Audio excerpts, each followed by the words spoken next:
Electricity is all around us in nature. We see vast amounts of it every time there is a thunderstorm. While many creatures in the world's oceans use electricity, for example, electric eels and elephant-nose fish.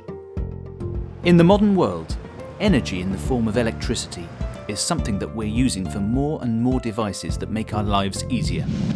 For example, computers, mobile phones, TVs, kettles and vacuum cleaners all need electrical energy to function. And our houses and streets would not be lit at night if it weren't for electricity. So being able to generate electricity is really important and is becoming even more so as technology continues to advance. But how is electricity actually made? Firstly, you need a generator. Inside the generator, there are huge coils of copper wire that surround a very large magnet.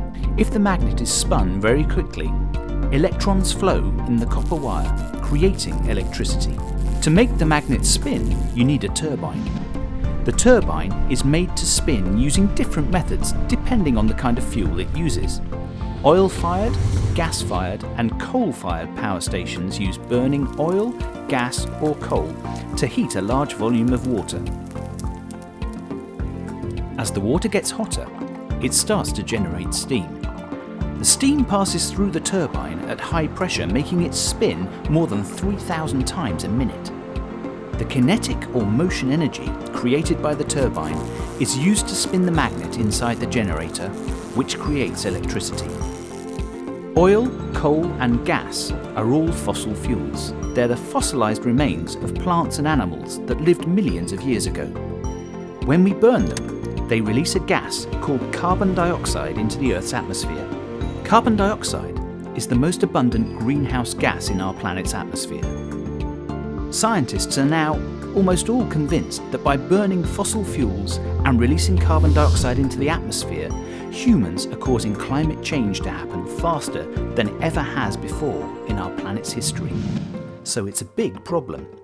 How can we create more energy without putting more carbon dioxide into our planet's atmosphere? Well, there are ways of making a turbine turn without burning fossil fuels. But many of these bring their own problems. Nuclear power stations use the heat resulting from splitting the atoms of low-grade uranium to create the steam to drive the turbines. Whilst nuclear energy doesn't emit carbon dioxide, its waste products can be extremely dangerous and have to be stored very carefully, often for thousands of years to come. With hydroelectric power, the turbines are spun as water passes at speed down special pipes through a dam or down a mountain. But although hydroelectric power doesn't emit carbon dioxide when generating electricity, building a dam can flood huge areas of land and disrupt the flow of rivers, causing damage to the natural world in other ways. Two alternative forms of energy that don't put more carbon dioxide into the atmosphere or create other dangerous byproducts, but still use a turbine connected to a generator, are wind and tidal energy. You can find out more about them in our video on alternative energy. To find out more, please visit our website